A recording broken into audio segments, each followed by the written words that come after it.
So guys, ngayon magre-review tayo ng flashlight na galing sa China. Ito, power light, energy saving, waterproof, explosion proof. Buksan na natin. Makita natin yung laman. Tinanggal ko na pala yung packaging nito. Tingnan natin kung anong laman ito. Kung worth it ba yung 98 pesos na binayad ko sa Lazada. Ito may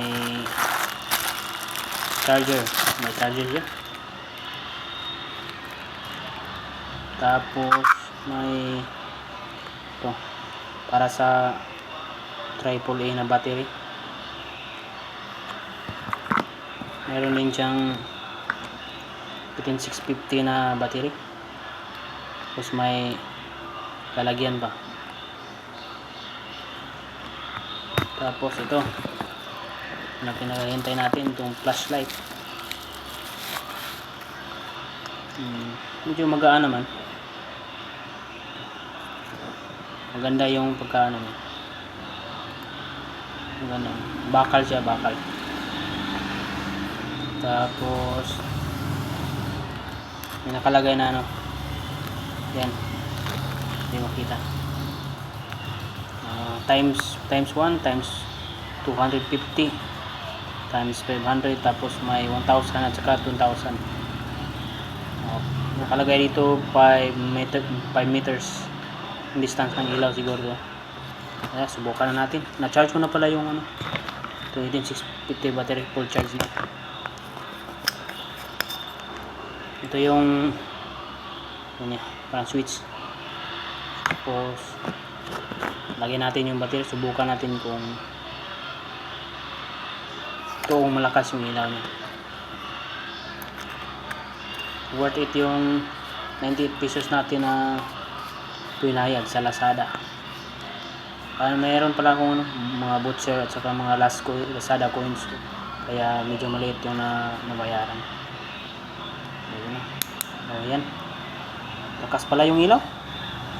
Tapos may adjust, pwede rin i-adjust bro. May ano. Yan o, ikutin na natin pa unti-unti para lumiit yung ilaw. Ayan.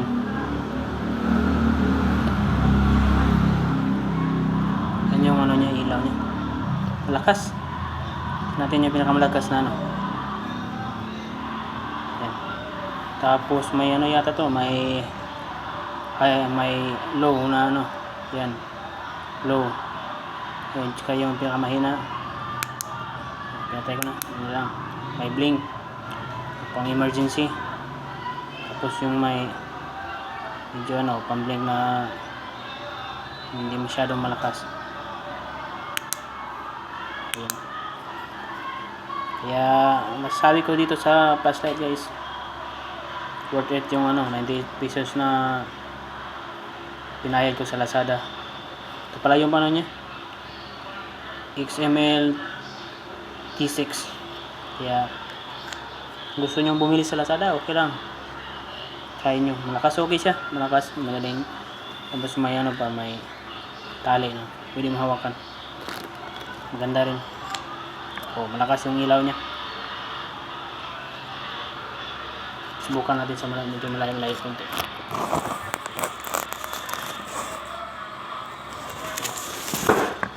Kayang-kaya guys.